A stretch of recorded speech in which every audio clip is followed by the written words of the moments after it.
सेब के ऊपर नजर आ रहे ये दाग और धब्बे सिर्फ सेबों के खराब होने की ही नहीं बल्कि बागवानों की बर्बादी की भी निशानी है। सेब में लगने वाले इस स्कैब रोग ने इन दिनों हिमाचल प्रदेश में किसानों की नींद उड़ा रखी है। यहाँ पर 30% 40% फसल हमारी इस वक्त लग चुकी है, जिसमें से कि वो भी पूरी तरह से बीमारी की चपेट में है।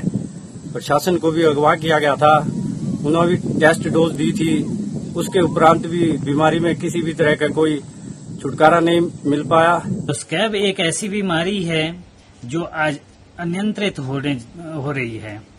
बागवान लोग है इससे बहुत परेशान हो रहे हैं। किसी के पास भी इसका कोई इलाज नहीं निकल रहा है। सेब तुड़ान हो रहा है, हार्वेस्टिंग का समय चला हुआ है, इस टाइम इलाज भी कोई नहीं कर सकते हैं। स्कैब रोग दरअसल एक फंगस है। इसका वैज्ञानिक नाम वेंचूरिया इनक्वालिस है, जो फूल, फल और पत्तियों को नुकसान पहुंचाता है। इससे पत्तियों और फलों पर गहरे भूरे रंग के धब्बे पड़ जाते हैं। इसके चलते पत्तियां पीली पड़कर गिर जाती हैं, जबकि फलों के रंग और साइज में कमी आ जाती है।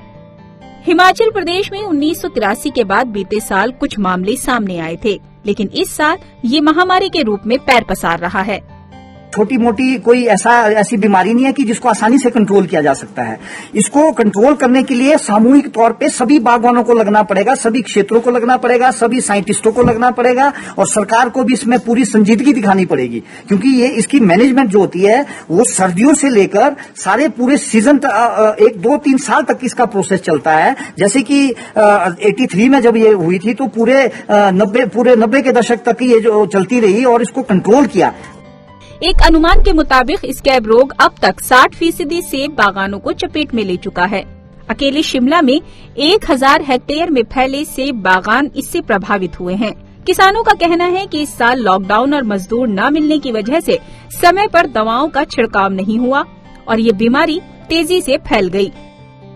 हालांकि बागवानी विभाग के अधिकारी अब किसानों को सभी जरूरी दवाएं मुहैया कराने का भरोसा दिला रहे हैं। लोगों के पास लगभग एक सप्ताह के अंदर 10,000 किलो दवाई को पहुंचाने का प्रयास कर रहे हैं, जिसमें विशेष रूप से सिलिट या डोडीन और एंट्राकोल प्रोपिनेव करके जो दवाई है हम उसको देंगे। कुछ दवाइयां प्रतिबंधित केंद्र सरकार द्वारा की गई हैं, लेकिन उसके पश्चात भी सरकार के साथ इस मामले को उठाया गया है और जिन दवाइयों के लिए जो मैंने आपको बताई, जिन दवाइयों को हम ले सकते हैं या प्रतिबंधित नहीं है, अभी हम उन्हीं दवाइयों की ज्यादा सिफारिश लोगों को कर रहे हैं। हिमाचल प्रदेश की बागवानी में सेब का हिस्सा 49% और कुल उत्पादन में हिस्सेदारी 74% है।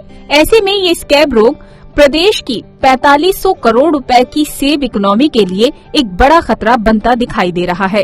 हिमाचल प्रदेश के शिमला से योगराज शर्मा के साथ bureau report Swaraj express. Himachal में सेब के बगीचों में एक स्कैब जो चर्म रोग है उस बीमारी की, ये फंगस की बीमारी की स्थिति बन रही है। इस पर और ज्यादा जानकारी लेते हैं। हमारे साथ deputy director horticulture doctor DR Sharma Shimla से फोन लाइन पर जुड़ गए हैं। स्वागत है आपका शर्मा जी इस किसान बुलेटिन में।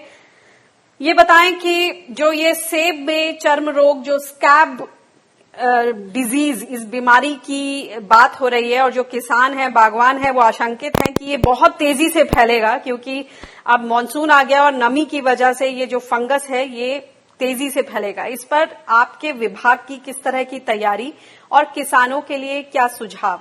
ये जो बात हो रही है वो स्कैब रोग की बात कर रहे हैं जी। और स्कैब रोग हार्डली 8 से 10% यहाँ पर है और स्थिति जो काफी नियंत्रण में है। सर, किसान कह रहे हैं कि ये जो है फंगस है एक तरीके का और नमी में ये बहुत तेजी से फैलेगा और फैल भी रहा है, तो इसके नियंत्रण के लिए सरकार की तरफ से किस तरह की एडवाइजरी और जो दवाइयां हैं उसके इस्तेमाल के लिए किस तरह की एडवाइजरी और उपलब्धता? इसके लिए हमने अभी तक किसानों को 160 मीट्रिक टन से ज्यादा दवाइयां उपलब्ध करवा दी हैं और अब हमारे जो सेब का तुड़ान शुरू हो गया है और लगभग 5 लाख से ज्यादा पेटियां बाजार में चली गई हैं, बॉक्सेस। और इसके अलावा जो ऊंचे क्षेत्र हैं जहां पर जो तुड़ान है वो भी देर से होना है, वहाँ उनके 2-3 स्प्रे होने हैं और एक स्प्रे शेड्यूल है हमारा जो विभाग के द्वारा और विश्वविद्यालय के द्वारा अनुमोदित किया गया है, वो उस स्प्रे शेड्यूल के अनुसार वो अपने स्प्रे कर रहे हैं। सर, ये समझना चाहेंगे कि ये बीमारी जो है स्कैब, ये चरम रोग, ये आया ही क्यों? बोला जा रहा है कि 1977 में आया, उसके बाद 1982-83 में। नहीं 1982-83 में आया है जी। ये क्योंकि इस बार तो बारिशें और इसको जो तापक्रम है वो इसके लिए अनुकूल रहा, तो ये कुछ थोड़ी मात्रा में रहता है, स्प्रे करते हैं लोग, कंट्रोल हो जाता है।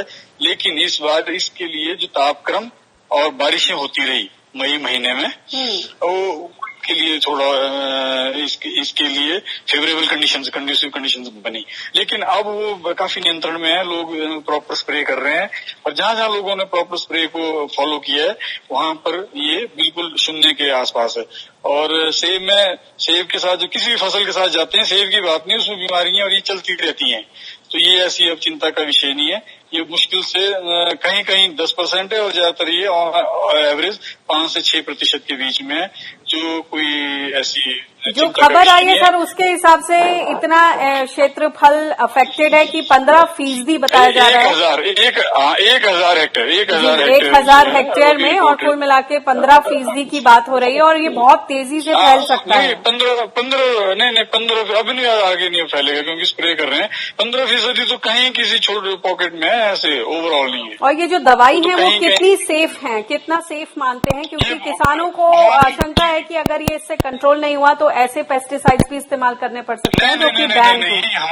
बिल्कुल हमारे यहाँ जो स्प्रे कर रहे हैं लोग, वो स्प्रे शेड्यूल प्रॉपर चला हुआ है और यहाँ इन्होंने कंट्रोल किया हुआ है। ये इन्होंने नहीं, काफी सारे ये कंट्रोल नियंत्रण में है ये पूरा।